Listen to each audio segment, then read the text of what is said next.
Welcome, everybody, to the next edition of The Break. I am Brad Lachut, the Director of Government and Industry Affairs for PI Northeast. I am joined, as always, by Clare Irvine, the Government Affairs Counselor for PI Northeast. Today, Clare is going to be walking us through some new guidance that the Department of Financial Services has released in an attempt to help covered entities reduce the risk of ransomware attacks, which have been on the rise recently. So with that, I'm going to turn it over to Clare. Thanks, Brad. This is just going to be a quick overview of the guidance put out by DFS to help covered entities hopefully reduce their risk of ransomware attacks.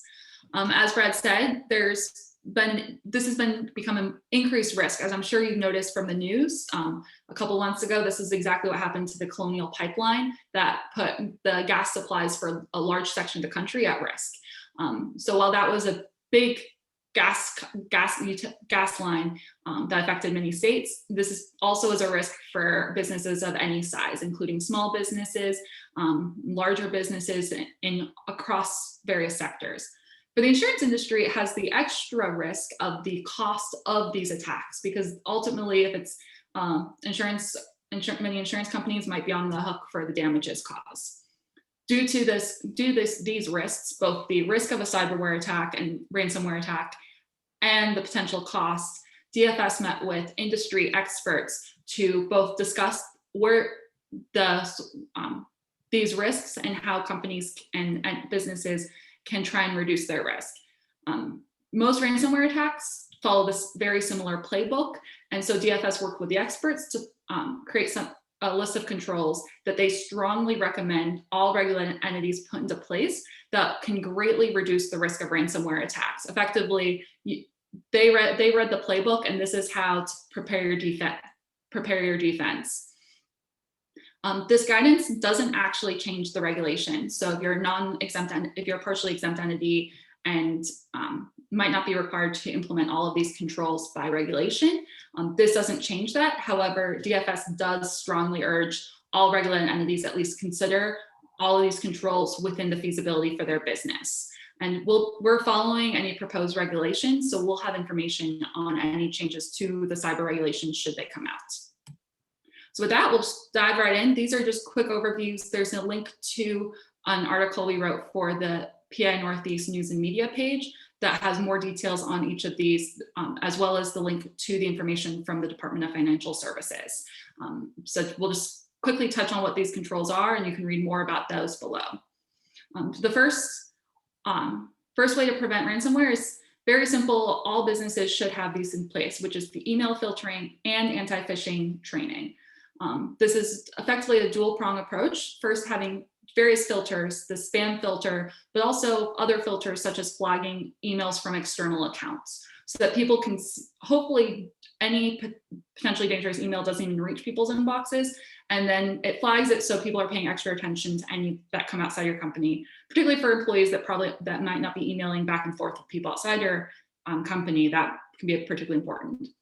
However, as I'm sure you're thinking, that doesn't stop every email, and that's why anti-phishing training is important.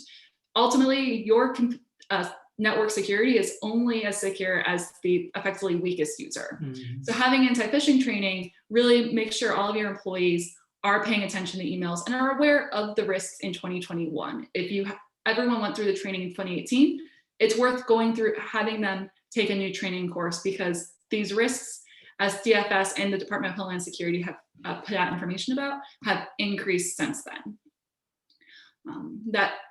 And to go off that, with the increase of risk in the last several years is where vulnerability and patch management comes into place, of being able to review your network security on a regular basis and fix any patches there might be, patch over the vulnerabilities, so that you are always staying one step ahead of anyone trying to infiltrate to attack your system.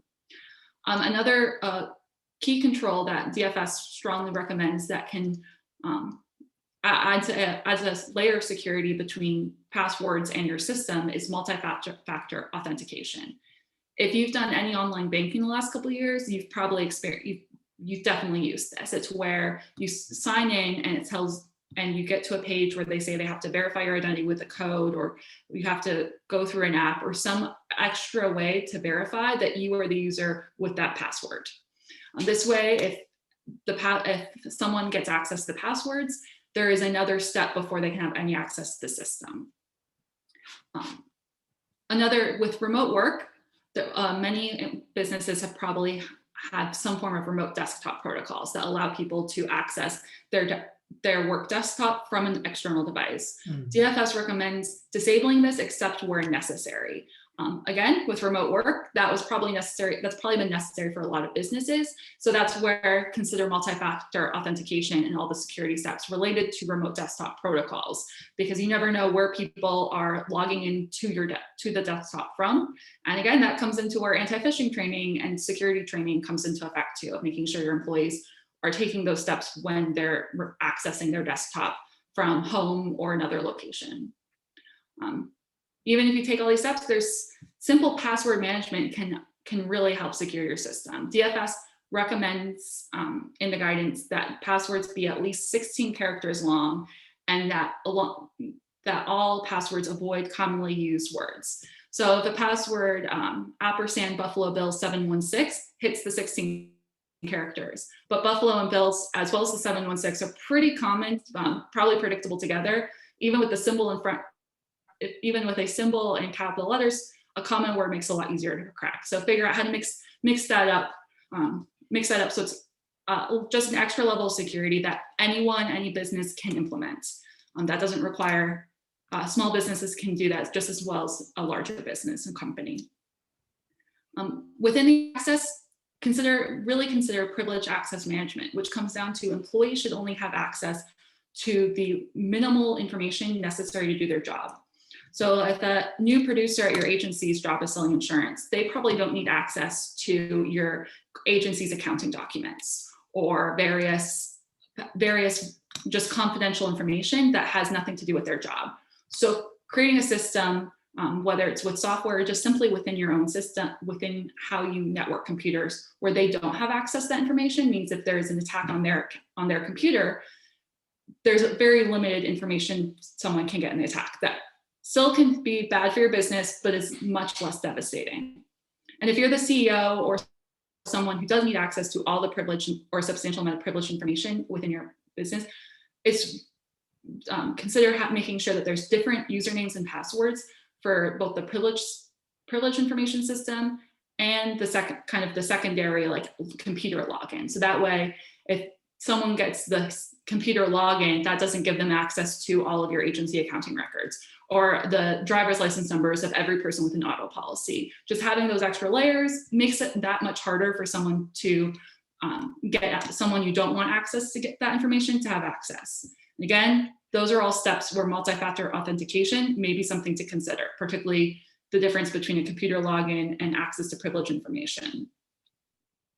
Now, with all of this is about where people have access to your network and the information within your network. So having a system where you can monitor what people are accessing and when, and respond appropriately can really help you both catch an attack early on before it becomes devastating, and respond by taking steps such as isolating the computer under attack, as opposed to just trying to catch up or kind of try and find a needle in a haystack at that point. So being able to figure out both what people are doing and isolate it when it happens. And these are all the recommended controls to prevent ransomware. But DFS, Department of Homeland Security, all the experts understand and recognize that there's only so much you can do to prepare for an incident. No, even if you take all the steps, you can't always prevent a ransomware attack. But limiting the damage can come down to how prepared you are for an incident. The first recommendation is something that any business, no matter what size, can easily do, which is to create backups, segregate those backups from your main network. So just not having them online, keeping a set of backups in a separate location that's more for like a flood or some damage to your physical property, but having them somewhere separate. And then test them regularly enough that you know in the hopeful event you never need them, but in the event you do need them, that they actually work. Because I really imagine that the one thing that would be worse than not having backups would be to have gone through all the work of having backups only for the backups to be useless. So make sure that they work with modern computers, that they're not using Windows 95 and you don't have access to Windows 95 anymore. And then just create an instant response plan. Another thing any business can do, even if you're a sole proprietor, have a plan and just have an instant response plan and make sure all the key decision makers have tested it out before. So you don't have to do a full level fire drill, evacuate the building level test. Just make sure that all the key decision makers have run through the plan, know how to respond, because you don't want them reading that plan for the very first time when you actually are under attack. That'll limit their ability to respond, and this way you can answer all questions before there's an attack. Hopefully there's no attack, but being prepared is probably the best way to really prevent it from happening. Always want to be prepared for the worst and hope for the best. With that, again, this was just a really quick overview of all of those points. You can read more below. And if you have questions about either the guidance from DFS or your agency's requirements under DFS's regulations, please let myself, Brad, or the PI Resource Center know. There's links to the articles we posted on the PI Northeast News and Media site, the information from the Department of Financial Services, as well as a link to our cybersecurity toolkit below this video. So with that, I'll turn it back over to Brad. Great, thanks, Claire. That was awesome, very informative. I just have one comment that after this is over, I now need to change all of my passwords since you shared my Buffalo Bills password with everybody. I now need more secure ones. I'll have to think of 16 characters with Buffalo Bills in it, so that'll be good. Yeah, it's also good if you don't share passwords with other employees. Oh, I should write that down. I'll remember that. I appreciate that. Yeah, well, include it in the email sending me your new passwords. Exactly. Well, great job, Claire. I really appreciate the information. As Claire mentioned, if you do have any questions, please feel free to reach out to PIA, and also look for the article in the PIA news site. That has a lot of information on this. So thank you, everybody, for joining us, and we'll be back very soon with another segment of The Break. Bye, everybody.